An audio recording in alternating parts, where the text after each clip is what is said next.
Hello friends, હું છું તમારા મિત્ર સાગર વસાવા, સિવિલ એન્જિનિયર, અને સાઇટ બ્લોગમાં આપ સૌનું સ્વાગત છે. આજની અમારી સાઇટ છે ઉમરપાડા તાલુકાના ઘાણવડ ગામમાં, અને જે પણ સાઇટ છે ત્યાં સ્લેબ કાસ્ટિંગ વર્ક થવા જઈ રહ્યો છે.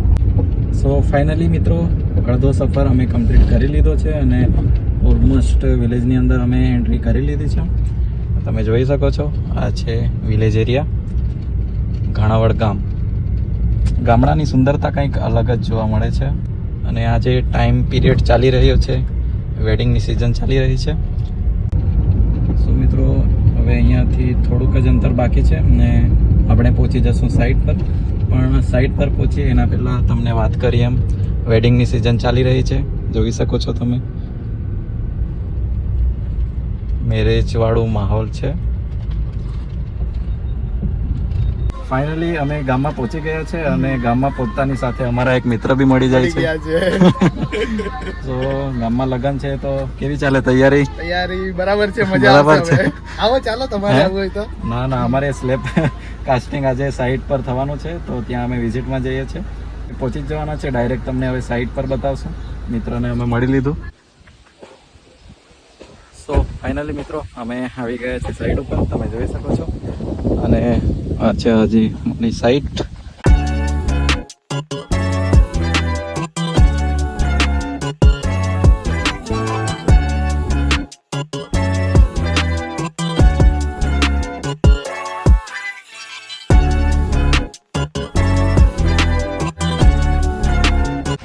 અને જોઈ શકો છો, સ્લેબ કાસ્ટિંગ માટે અહીંયા મટીરિયલ પણ પડી ગયું છે.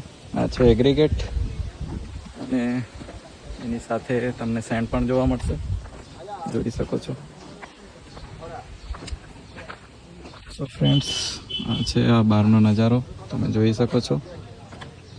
વિન્ડોની એલિવેશન છે. પછી આ છે એન્ટ્રી છે. એન્ટ્રીની અંદર પણ એલિવેશન આપવામાં આવ્યું છે, બોક્સ ટાઈપ.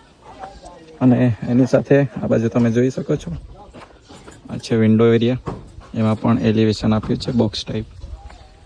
સો ફ્રેન્ડ્સ, આ તો બહારનો વ્યૂ. હવે તમને હું થોડું ઘણું અંદર બતાવવાની ટ્રાય કરીશ, તો ચાલો જઈએ અંદર.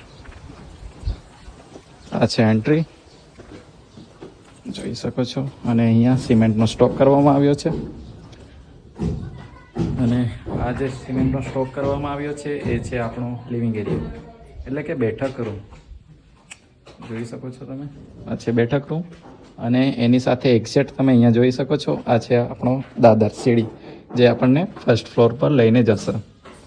અને એની બાજુમાં અહીંયા તમને એક સ્ટોરૂમ મળી જાય છે, નાનો સરસ મજાનો. જોઈ શકો છો, આ છે સ્ટોરૂમ. અને એની સાથે તમને બેડરૂમો જોવા મળશે. સો મિત્રો, હવે ઉપર જઈએ. ફર્સ્ટ ફ્લોર તમને બતાવું છું. આ છે દાદર. અને ફાઇનલી આ ફર્સ્ટ ફ્લોર પર આવી ગયા છે આપણે. જોઈ શકો છો, ફર્સ્ટ ફ્લોરની ઉપર શટરિંગ વર્ક.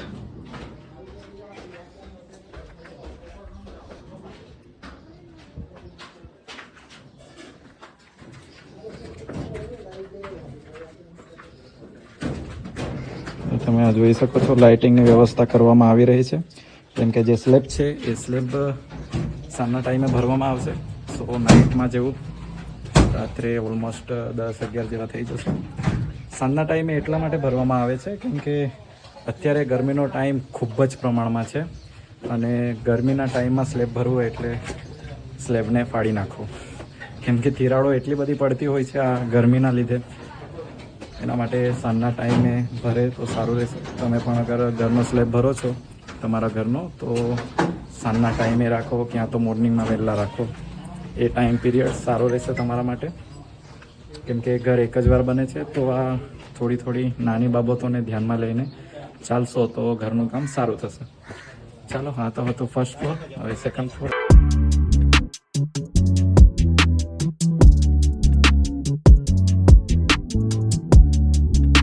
સો ફાઇનલી મિત્રો, તમે જોઈ શકો છો અહીંયા સ્લેબનું ટ્રાન્સફોર્મેટ વર્ક કમ્પ્લીટ થઈ ગયું છે. અને અહીંયા પ્રોપર તમે જોઈ શકો છો, કવર બ્લોક પણ મૂકવામાં આવ્યા છે. જે સ્લેબમાં મૂકવામાં આવે છે 20 mm ના કવરિંગ, એ પણ પ્રોપર મૂકવામાં આવ્યા છે. અને એની સાથે જે પણ શટરિંગ પ્લેટો છે એની અંદર પણ પ્રોપર ઓઇલિંગનું ધ્યાન રાખીને મારવામાં આવ્યું છે. સો ઓલમોસ્ટ જે પણ વર્ક છે એ ડન થઈ ગયું છે. હવે લીપ ઊભી કરવામાં આવશે અને પછી સ્લેબ કાસ્ટિંગનું વર્ક ચાલુ કરવામાં આવશે. અને એની સાથે અહીંયા તમે પ્લસ પોઈન્ટ જોઈ શકો છો, જે પણ આપણા કોલમ છે કોલમની અંદર માસ્ટર રિંગ પણ નાખવામાં આવી છે. એનાથી શું ફાયદો થાય છે, જે પણ આપણા કોલમના સળિયા છે એ પ્રોપર પોઝિશનમાં રહી છે. અને એની સાથે જે પણ આ બીમ છે બીમની અંદર પણ કવરિંગનું ધ્યાન રાખવામાં આવ્યું છે. સો ઓલમોસ્ટ જે પણ વર્ક છે એ ડન થઈ ગયું છે.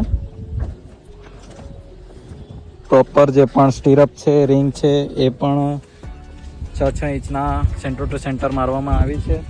અને L/4 પ્રમાણે બીમ બાંધવામાં આવ્યો છે. તમે જોઈ શકો છો અહીંયા જે પણ ડિસ્ટન્સ છે L/4 પ્રમાણે 4 ઇંચના સેન્ટરમાં આ રીંગો બાંધવામાં આવી છે.